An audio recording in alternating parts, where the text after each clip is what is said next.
this is introducing Chloe and Helen as part of our Meet the Makers for Etsy. So Chloe, do you want to introduce yourself? Yeah, I'm Chloe. I run Chloe Reanne Embroidery. So I make little embroidery hoops with different kind of quotes on and things like that. So yeah, that's what I do. Fabulous. And I'm Helen Drye, and I'm a jewellery maker, silver jewellery maker, and I also teach jewellery making as well. So particularly things like fidget rings and stacker rings and bangles and things like that. So let's get started to our interview. So Chloe, I noticed a lot of your embroidery with the quotes on and things is quite a modern take on embroidery. It's not the traditional sort of cross-stitchy type thing, what they're called samplers. So what made you go down that route? I think I just I don't know. I studied costume for 4 years, and I think yeah. So we did like a real focus on textiles and that, and I just quite like that kind of hand embroidery thing. I've actually never done cross stitch in my life. It's just kind of what I'm used to, and kind of the skills I developed in uni and stuff. Yeah. So I guess that's where it came from. And where did you study? I studied at Huddersfield. Oh, that's got a really good reputation. Yeah, it's really great. Yeah, absolutely. Yeah, I saw some of their work at Harrogate's show, the showground, and there was catwalk stuff and all sorts of things there. Yeah. Oh, brilliant. I bet that was fantastic. Yeah, so I've done some cross stitch, but I find it quite boring, so I like the style that you do. Apart from that, I mean, was it just through the course that you got into embroidery? Yeah, really. I mean, my grandma is quite a crafty person, so we used to like make cards and stuff. So I guess like I got some crafty kind of side from her, and then like did it at GCSE and A level and stuff, and then really liked it. So I wanted to do my degree in something that I actually enjoyed doing. Yeah, good for you. Yeah, because I know my daughter's did her GCSE in textiles, and she's done an AS in textiles as well, and it is time consuming. There's a lot of time involved, so a lot of work involved. It's not an easy option at all. No, definitely not. Yeah. So how long does each one of these take? It depends. So I kind of do it in a production line. So like I'll sew loads of words, and then I'll machine embroider them onto the fabric and stuff, and then I'll kind of do the hoop up. So it's like really hard to say because I don't actually like time each hoop, you know. But I think like probably about an hour. The longest part is definitely the sewing the words, obviously. Yeah. Stuff like that. I think maybe an hour, maybe an hour and a half, depending on like the kind of font that I'm using or how big it is. That. So yeah. Oh wow, yeah. No, I love the fact that it's all more modern and it's just a little bit different and quite quirky and lovely things like that. But yeah, I do love those sorts of embroidery hoops, and the fact that I've got my bag of embroidery out to do. I thought, well, it's locked down again, I'll do some sewing. I think that's why I quite like it as well, because like you can just do it anywhere. Like when we were able to travel, and I travelled to see my mum, it's like 3 hours on a train. Yeah. So like it's great just to be able to sit there and sew and stuff. Like yeah, it's nice. No, I totally get what you mean, because yeah, I have a little bag that I take when I'm going somewhere, and you can just sit and watch TV or sit on a train, and you can verily, it's very relaxing. It's very zen. Yes. Oh, brilliant! Absolutely. Cool. Shall I ask you some of my questions now? Yeah. Cool. So I've noticed that a lot of your work you do is kind of like inspired by nature and stuff. Is there any kind of like particular place that you've taken the inspiration for this? Like any, like I don't know, any locations or whatever, or is it just? So just near me, my studio's. I'm pointing because obviously you know where I'm pointing. This is where I work when I'm at home, but when I'm teaching, I have another studio which is a lot bigger. And it's just next to a national nature reserve called Skipwith Common. Yeah. And Skipwith Common is just like a one of a kind. I mean, it's just stunning. And it's originally it was Bronze Age settlement, and then it became common land, and during World War II it was an RAF training base as well. So you'll see, as you go around, you see all these like runways and bomb bays and all sorts of things like that. But there's Mother Nature's just grown through this concrete. And we've got loads of trees.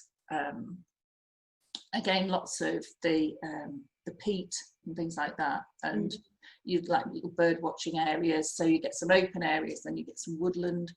And Escrick Park Estate that own the place, they're also my landlords, and they have these rare breeds there.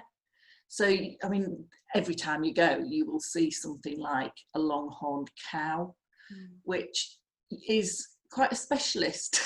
Yeah. I have to walk past them every time, and it's like, really? They're huge. They're nearly as tall as I am, and I'm quite tall. Well, last time I went, there was I think there was about 20 of these longhorn cows, but they're massive, and they had little calves there. I thought, oh my God. Now that's fine, but if you're walking past them and then you think, oh no, Mum's going to be really protective, that's a little bit worrying. But they were fine. They don't care about us at all. But they are big and intimidating. Yeah. So yeah, there's longhorn cows, there's rare breed sheep like black sheep, deers. So I went to my studio one day. I'm literally driving along, and these two deers just went bounding straight past me. I was like, what? And you just stop your car, and you can't do anything but look. And part of me went, oh, get a phone. I thought, no, I'm just going to enjoy that. Yeah. There's just loads of really lovely stuff. And, you know, there's hares as well. There's some hares just near my studio.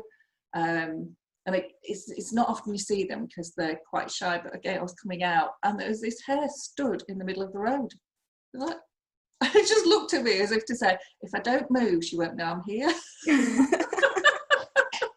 I was like, oh.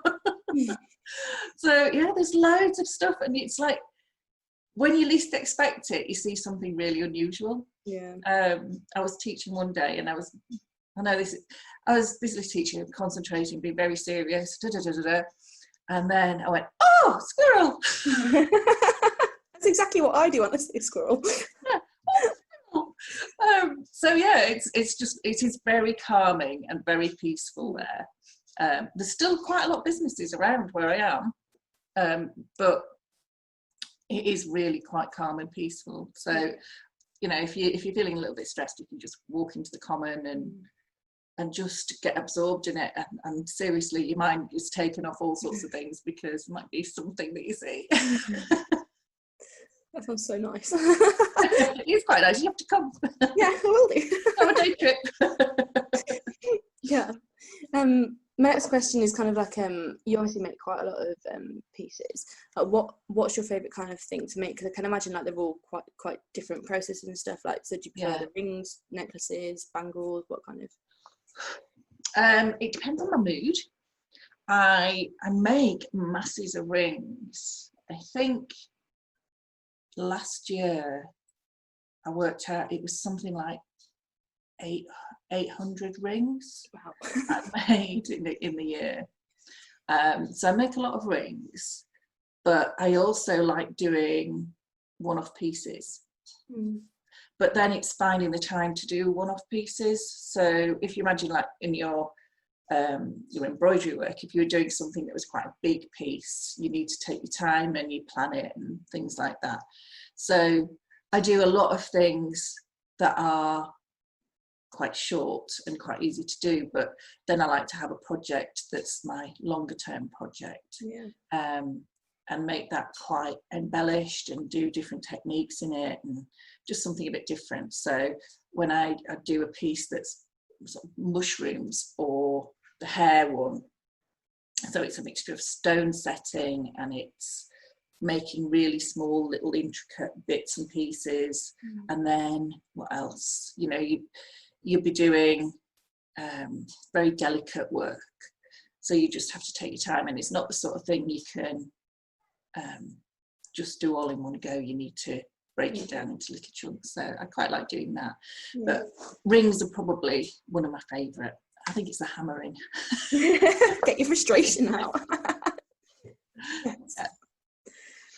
Yeah, because I guess that kind of links to my next question, which was like, obviously, like, it's quite a bunch of specialist skills that you need to kind of do what you're doing. And I just kind of wondered, where did you kind of get an interest in that in the first place, and like, where did you then develop those skills? Like, how did you do that? Well, I'm a bit like you, I've always been quite crafty and quite creative, but then when I started work, I found that I didn't have that outlet, and so my hobbies were doing something creative, which is fine. And I started doing, so I've always done a bit of embroidery, actually. And that was my thing that I would do just as a relax in front of the TV, or just a little bit on my own time. So I've always done that. And then I've always like tinkered with the odd bit of jewellery, but I've always had this yearning. I think, I want to make my own jewellery, and I want to make it in silver. That's what I like. I love silver. I'm not a big fan of gold.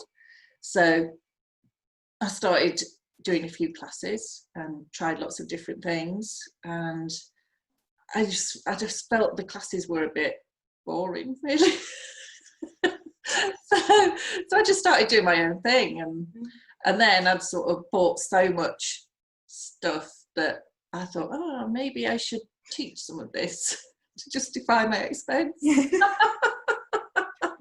And that's really where I started, because I hadn't intended it to be a business at all, but I did find I was spending quite a bit of money on things and thinking, I've got to justify it in my own mind. I think because I was the same. I literally have only been going with this for less than a year. I actually started it when I was furloughed from work and I was bored, and just was embroidering, like you were saying, just to kind of keep me going. And then kind of looked around and was like, oh my God, I've got so much embroidered stuff here. What am I going to do with it? So I may as well sell it. That's how it started. Yeah, well, why not? Yeah. Why not? And that was, 8 years ago or something like that, I started doing that. And, now it's my full-time job. And I'm still here. We've gone through lockdown 1 and we're in lockdown 2, and I'm still enjoying it, and I'm still smiling and still working full time. I don't know where this whole thing of in lockdown, you're supposed to be less busy. I haven't been less busy at all. I'm definitely busier. I've taken things online, and just a different approach to things. Yeah, definitely. Yeah. So I think it is just different, isn't it? Yeah. So have you enjoyed working on Etsy then? Yeah, I have. Yeah, it's quite nice. What I really like is like the support that you find, like with all the different Facebook groups and stuff. And I think that's so nice, because it can be quite isolating when you're crafting, Absolutely, so nice even just be able to message someone like, oh, how do I do this? Like, it's just so nice to have that kind of community there. And so I think York's great for it as well. There's so many creatives in York. Oh, absolutely. Yeah, absolutely. There's loads of really good support, and the team as well are excellent. There's always somebody that you can go, help, or a little bit of advice, or just even on the Zoom meetings, just to get involved and things. So yeah, it's a great group. It's a shame we can't do it in person. The fair this year in person, because it's one of my favourite fairs, and I just love the fact it's like just meeting a load of friends, or when we happen to be selling at the same time. So I really enjoyed that. But I know it'll be really good as well online. So I'm looking. I think it's going to be so weird for me when eventually like physical fairs come back, because I've never had that experience. So it's going to be like, well, you don't need to bother with that. Yeah, I'm just trying to pretend that's not going to happen in the future, and I don't have to worry about it. It might not. Well, no, I hope it does, because it's so lovely. It's so lovely seeing people in person. But we'll do the next best thing, and this is definitely it. So I'm really looking forward to it. Yeah.